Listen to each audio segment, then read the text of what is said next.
Good day everyone, I'm Joanna Miel Bautista from Block 24. For this presentation, I will explain my solution in math, especially solving dataset to get the mean, median, and mode.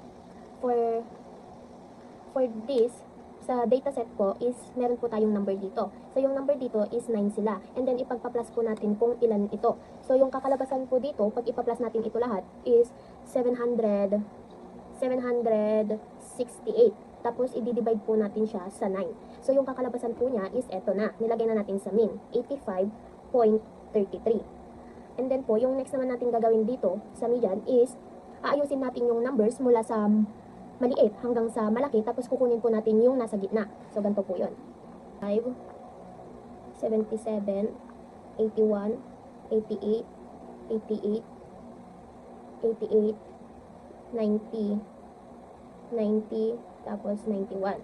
So, ayan na po yung number na mula sa maliit hanggang sa malaki. Mula sa maliit to malaki. Tapos, ang gagawin naman po natin is titingnan natin kung ano yung number na nasa gitna. Para po mas madali, ganito na lang yung gagawin ninyo. So, 88 yung nasa gitna na number. Yun naman po yung ilalagay natin dito sa median. Tapos, yung number na pinaka madalas lumabas, yun po yung 88. So, ang ilalagay po natin dito is 88 sa mode din. Kasi nga, meron siyang parehas na number. Next naman po, tapos siya din yung number dito.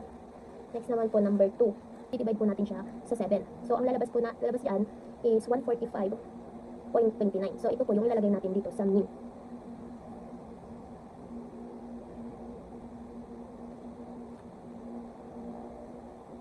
So, ang next naman po, dito na tayo sa median. So, same procedure mula sa maliit hanggang sa malaki. So, gagawin naman po natin siya ulit. Ito na po yung ilalagay natin sa median, 125. So, ganyan po. And then, dito naman tayo sa mode. So, sa mode naman, walang number na ulit. Lahat sila ay isang beses lang lumabas. So, ang ilalagay natin dito ay no mode. No mode. Tsaka ka lang maglalagay dito kung may number na parehas, tulad dito sa number 1. Tulad dito. So, number 3 naman tayo. Same procedure lang. Ipagpa-plus natin siya lahat, tapos bibilangin, and then i-divide natin kung ano yung lumabas, yun naman yung ilalagay natin dito. So, tara. Bali, 682 divided by 1, 2, 3, 4, 5, 6, 7, 8, 9, 10. So, 10. 682 divided by 10 equals 68.20. So, ito po yung lumabas. 68.20. So, magiging 68.2 na lang siya. And then, next naman, is ganun na naman mula sa mababa hanggang sa mataas. 52, 55, 59, 63, 66, 70, 71, 77, 81, 88. So, ganun naman po. So, dalawa yung natira. Ang gagawin po natin dito, pag ganyan, ay ipa-plus po natin sila. Ipa-plus natin. So, ang lumabas is 66 plus 70 is 136. Tapos, i-divide po natin siya sa 2. Ang lalabas po dyan is 68. So, yun yung ilalagay natin sa median, 68. Yan po yung ilalagay natin. Tandaan po natin, pag dalawa po yung natira, ipa-plus natin, and then pag ano yung lumabas doon, i-divide naman natin sa dalawa, and then kung ano yung lumabas doon, yun yung ilalagay natin sa median. And then dito naman tayo, kung may parehas ba, ay kung may naulit na number or wala. So, titingnan natin kung may naulit na number. So, walang naulit na number, kaya ang ilalagay natin ay no mode. Yan. Next, number 4. Dito, kung makikita nyo, is meron siyang dot dyan. Ipa-plus po natin siya ulit.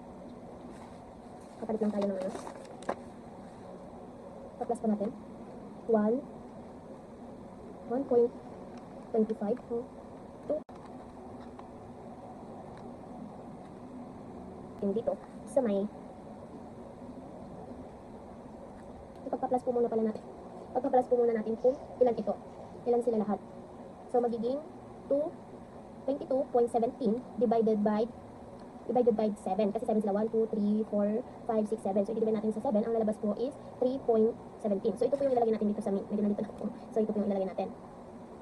Tapos naman, dito naman po is, ito yung sa may median. Yun yung ilalagay natin kasi siya yung nasa gitna. 2.51. Tapos, dito naman po is, titingnan natin kung may naulit ba number. So, wala siyang naulit. So, ang ilalagay ulit natin is no mode. Yan. Dito naman po tayo sa last, number 5. Same procedure. Ipa-plus po natin. Ipa-plus naman natin kung ilan to. So, 800 sa 10 equals 80.70. So, yan po. Ang ilalagay naman natin dito is 80.7 na lang. Tapos dito naman, i-check natin kung ano yung nasa gitna. 78, 80, 81. Pero Pero meron ding 80 dito, so ilang beses siya lumabas? Tatlo din, di ba? Tatlo. Tapos yung 81 naman is tatlo. Tapos yung 82 is tatlo. So tinatawag siya na trimodal.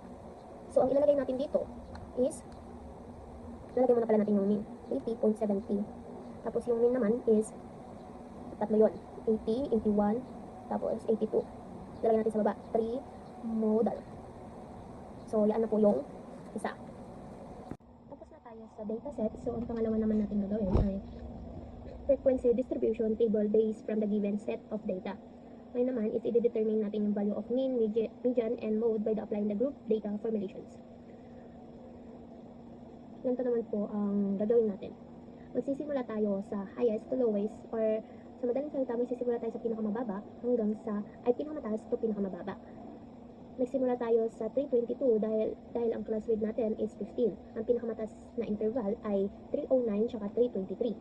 Para makuha ang sunod-sunod, ibabawas natin ang 1 sa lower limit at 1 sa upper limit, o kaya ibabawas ang 15 sa buong interval. So, sisimulan na natin. Meron na ako ditong naisulat sa class interval na 309 tsaka 323. Ito yung pinakamataas sa interval.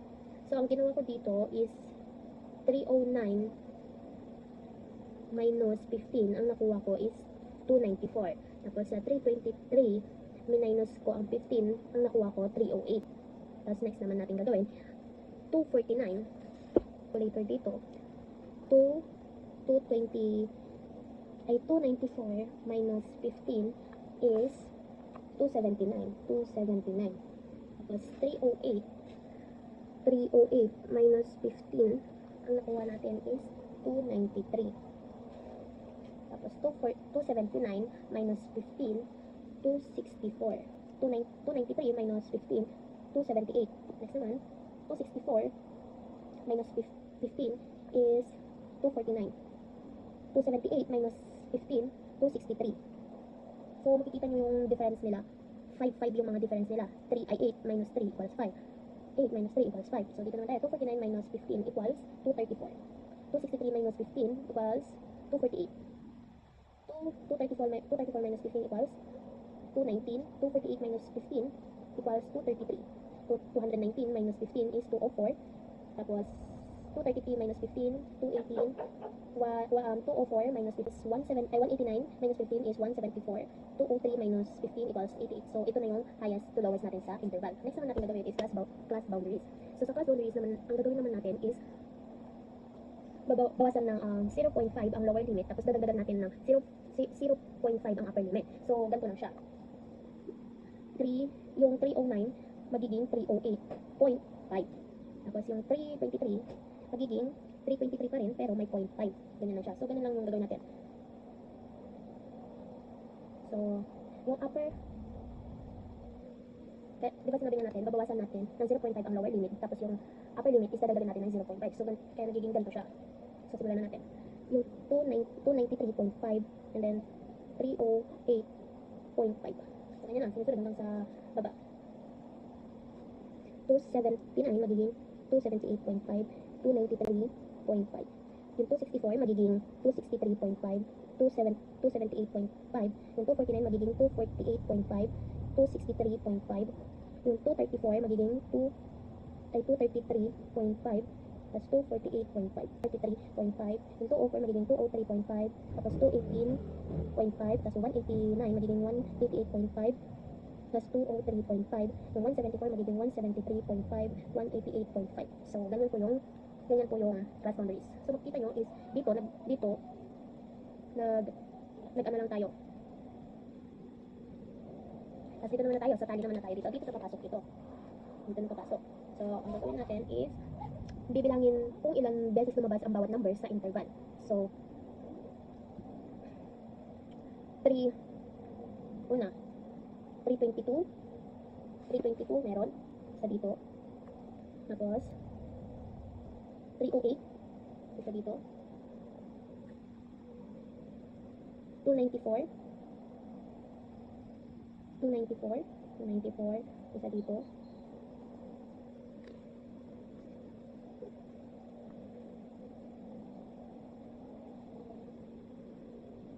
Next naman is 280, 280, 280, 280, 280 dito. 320 dito. 216, 216, 216. Kapag nagtatali kayo is kailangan maproseso talaga. 216, 216, 216 dito. 216 dito.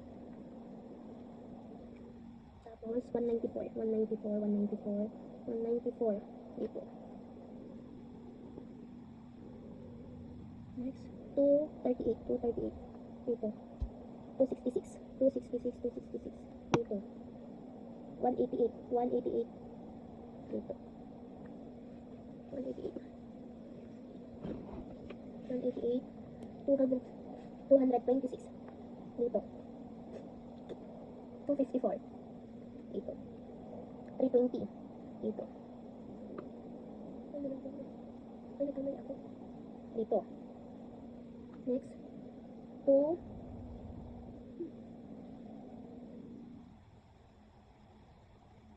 next naman is 278. 278. 278 dito.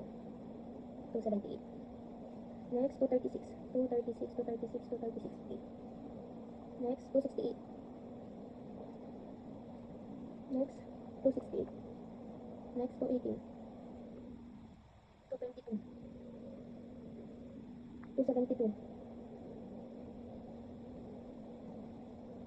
272. 248. 192. 212. 212. 226. 308.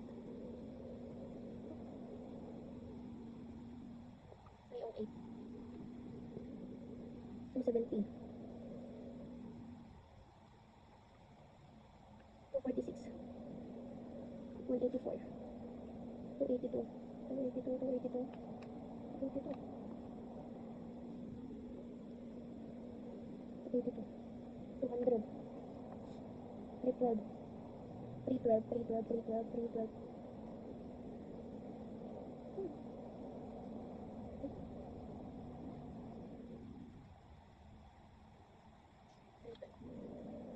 242.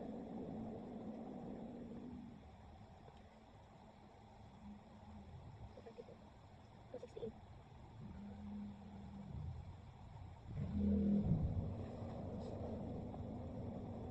So, ganun lang po yung proseso.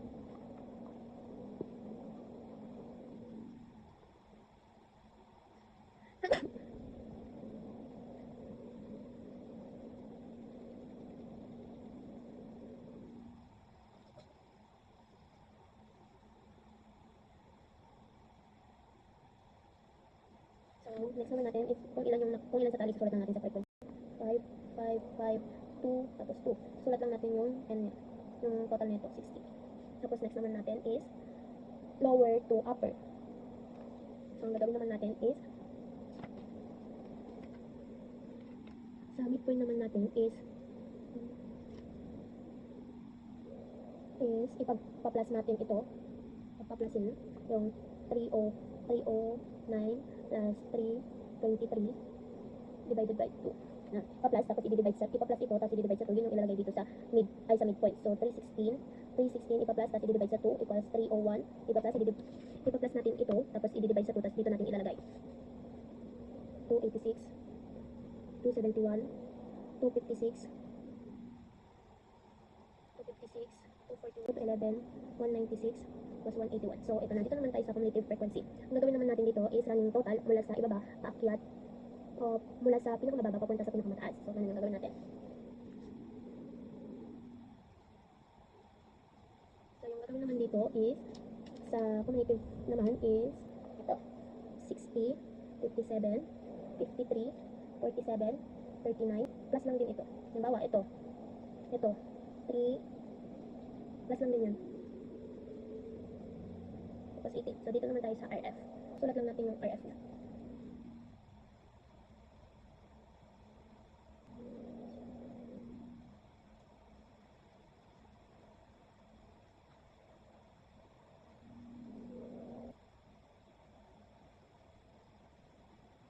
So, ito na po yung ating ginawa. Thank you for watching.